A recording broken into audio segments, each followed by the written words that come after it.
শোনো আল্লাহর প্যারে বান্দা, দিন থাকতে হইও না আন্ধার।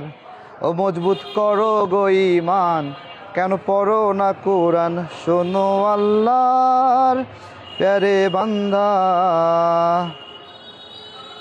এ ভব দুনিয়ায় আসিয়া রং তামাশায় রয়েছ মাতিয়া মাতিয়া।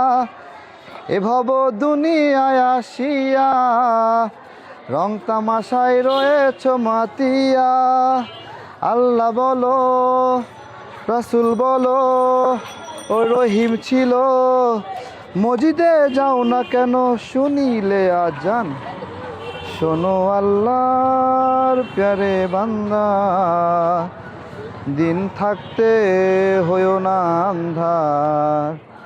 ও মজবুত করো গো ঈমান,